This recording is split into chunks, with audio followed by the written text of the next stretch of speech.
Hey everybody, Rojo here. I mentioned that we would go ahead and try out the other weapons from the other items from the Hall of Preservation that I didn't take, which are the weapons. So I went back and grabbed them, and we're going to test them out on the old Doom monster right through the door in the Hall of Crypts here. So just as a recap, we took the light shield, which gives us 90% fire and cold resist, as well as minus 10 AC, usable by a variety of classes. But what we didn't take was, for starters, the Koboldine Power Glove. 8 to 32 damage, plus 2 to hit, has a chance to paralyze and kill. And it is in fact a firearm. So, point and shoot, I guess, in the most literal sense. Usable by everybody as well. And also usable in either hand. So we've got Nerb with that. Now, since it's the Power Glove is a firearm, we actually have to do something we haven't done in a long time, which is load the weapon. So this holds up to 20 shots at a time. And you can see how, we've only got about 50 power packs, and that's with getting the Frontier Phasers as well, which come with some power packs, as well as the Power Glove comes with some. We did find a thing that we could get, 10 at a time in, but it seems really tedious, if I'm being honest. So I don't regret not taking any of the firearms here, because I don't think we'd be able to sustain them realistically. But anyway, the Power Glove is in fact loaded. Then on top of that, we got the Frontier Phasers here. I believe they're both the same. 3 to 30 with a chance to crit, and 3 to 30 chance to crit.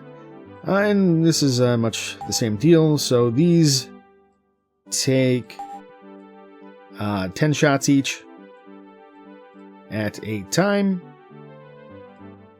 So I didn't take the Sword of Light. Very good weapon, though. This is the other front runner, really. 5 to 40 damage, plus 6 to hit. Chance to kill as well, or crit or whatever. But the big thing is that it not only is it one-handed, but it can melee. And does a fair bit more damage than the Muramasa Blade, which is our other weapon that can melee. But aside from the Light Sword, I would say the Muramasa Blade is probably the best weapon in the game.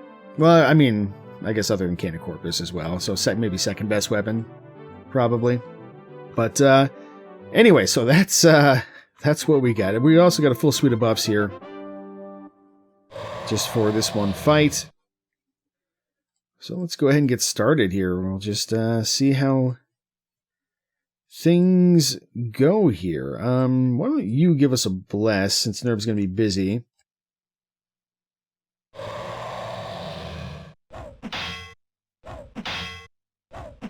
Right. Ooh, a little acid spray. That's not very nice.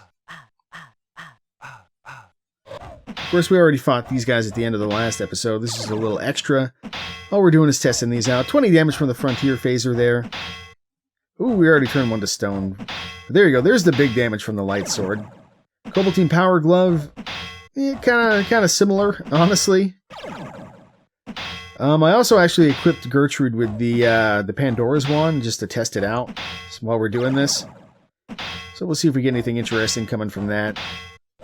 The Pandora's wand, not from the Hall of Preservation. That's just an item we picked up in the Dragon Trove, I believe. There it is. But yeah, I mean, Koboldine Power Glove, Frontier Phasers, they're not bad, but they're not great. I would say the Light Sword, very, very good. Definitely an easy choice with the damage we're putting out here. But I appreciate the huge resist we get from the Light Shield and the minus 10 AC. Just amuses me a great deal. So I don't regret picking up the shield. But I figured people would be interested in just seeing what these weapons are like, how they perform, how they work, and all that. So here we are. And there you go. There's the Doom fight. Over in relatively short order here. We don't really need to worry too much about what's going on here.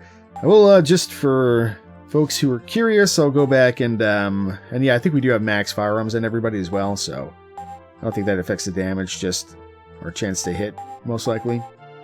As soon as I get through this, we'll identify the Pandora's Wand as well, I guess, real quick.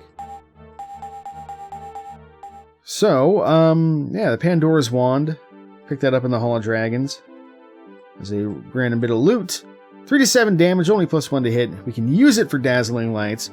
But if we just swing with it, we get a chance. We do this amount of damage, and we get a chance to do Sleep, Paralyze, Poison, Stone, Train, and Death. Or Crit, or whatever. So it's an interesting item. But I think these are all fairly low chances. Not quite on the same level as like the Rod of Sprites, which we see, or even Emu Spa, which we see turn people to stone like all the time. It feels like. Aside from that, was there anything else that we need to look at here? I think you got a feel for the Frontier Lasers. I guess we just as a comparison between the Light Sword and the Avenger, which is the weapon that we've been using for the entire game that we imported, which is also quite good. Not anywhere near as much damage. In no small part because it doesn't have melee, it just has swing and thrust. Well, I guess that'll do it for this little show and tell. I guess, yeah, let me know what you think of these items, which one you would have picked between getting the Light Sword or the pair of Frontier Phasers, or the Light Shield, or the Cobaltine Power Glove. But yeah, aside from that, I'll see ya next time.